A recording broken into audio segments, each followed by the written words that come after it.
Let's talk photography. So hello and welcome to another video here on the tripod. It's Ronan here this time. I hope you are keeping well. Just to follow on from the podcast this week, we want to do a quick video on composition and basically do a bit of a visual learning exercise on composition. So I have some of my shots here that I'm just going to rattle through and show you. You can see if I hover here, I took this shot in... Okay, hovering's not working. I took this shot in 2016. You'll see as we go along, this is kind of like a shot from 2016 all the way up to 2020. So last year, the greatest year of all time. So I have a good variation of shots here, and we'll just jump into the first one and we'll work away. This first one from 2015 or 16, I think I said, is very basic. I'm going for a rule of thirds. This is my subject. My light source is up here and the tree lines and all are kind of pointing down. So if I throw the crop overlay up, you'll be able to see this a bit better. These third lines, as it were, if you divide your photograph into 1/3, 2/3 and 3/3, and then do the same down the way, you get these thirds, as they're known, as the rule of thirds alludes to. You then also have intersections on each third, and they're kind of the key places to put any compositional element. If I just press O, I can cycle through the different overlays, and you can see this is rule of thirds again, but the gaps are more even. Then we have the likes of this is just another variation on a rule of thirds with intersections coming in from the thirds to a central composition. You can also have, well, that is just for central composition. This is another variation on the rule of thirds, where you can see this would be where the intersections would be if you were to divide your photo into a third grid. And then O, that's a tighter rule of thirds that we started with. And this is the golden ratio, or the Fibonacci spiral, as Rachel Talibart actually mentioned in the podcast recently. So go back to the basic one. To start with this image, I was trying to put my subject on one of the intersections of these third lines, and that in essence is the rule of thirds. We'll move on to the next one, and this one was actually taken in 2020. And you can see not much has changed. In essence, I was trying to put my subject on a third line. But I've evolved it a bit to the point where, like, this basics, just rule of thirds is basic. Have my subject on the the intersection of the third lines. But what I've also tried to incorporate now is have your interest, or your leading line, or your foreground interest, whatever it is, coming from the opposite third. And you're going to see a bit of a pattern here in my photography with this. So this slope here kind of naturally leads this way. This slope naturally leads this way, and the slope of the mountain background naturally leads this way. And you'll see they're all roughly going to finish on my subject. So that's what I was keeping in mind when I was going for this thirds composition. The primary foreground interest is on this bottom intersection, which helps because they are opposites. Now, this one again is essentially a rule of thirds. So I have Lugalaw here, which is my fancy mountain, Lugalaw in the Wicklow Mountains, and that is on, again, a third line. But I also have this really nice boardwalk acting as a leading line, which brings the eye right into my subject. And you'll notice this is on a bottom, or the interest is on the bottom left third intersection. There's a lot of S's to deal with here. And then the subject is on the upper right one. So again, these are opposites.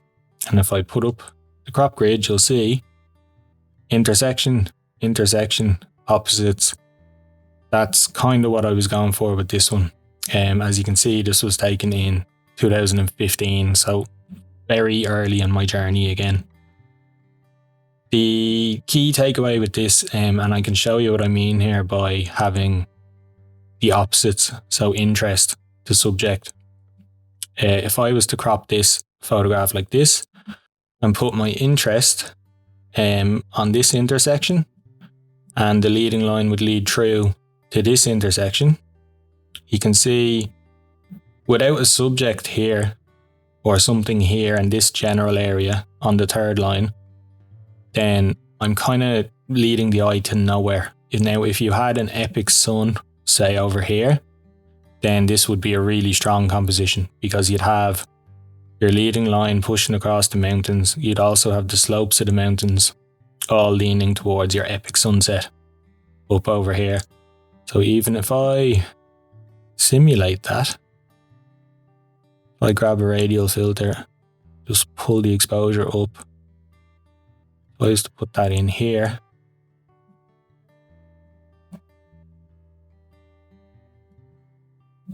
just like that, you can see that that would already be much more interesting, because there is something happening here.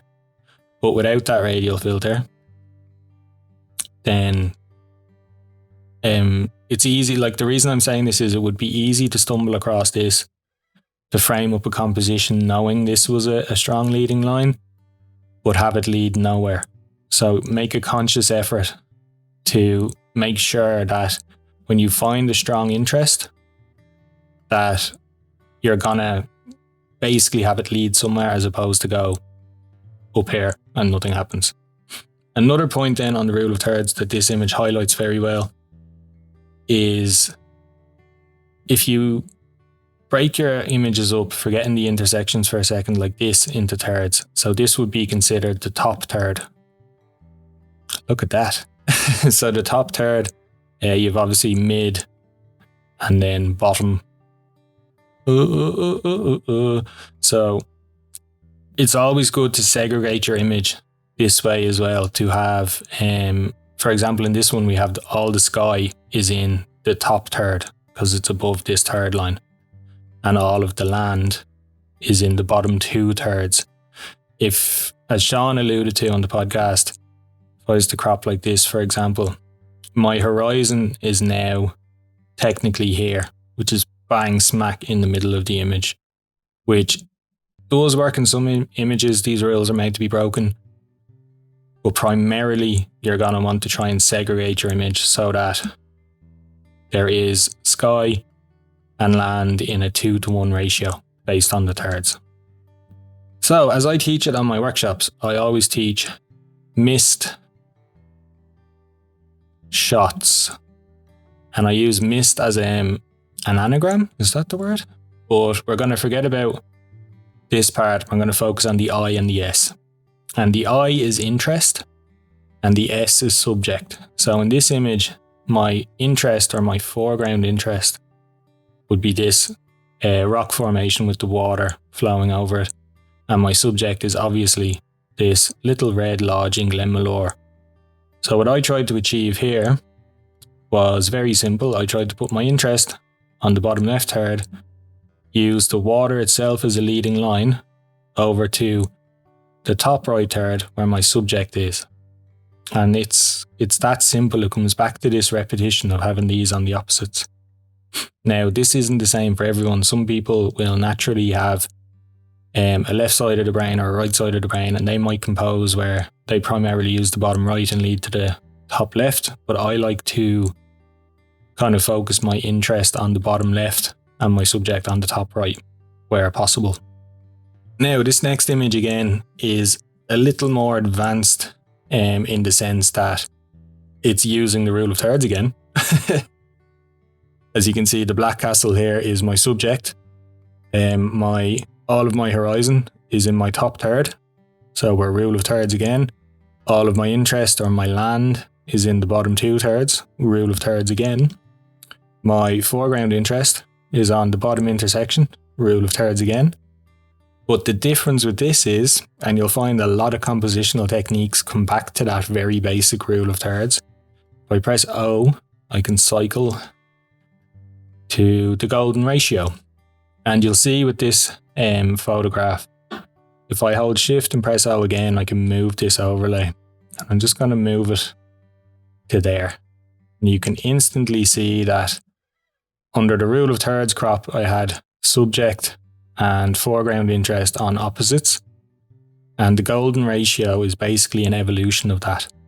So I have foreground interest here, which also now acts as a leading line. So the eye looks up through, going up to the brightest part of the image, sweeping through the sky detail, around to this bit of background detail, and over to finish on the subject.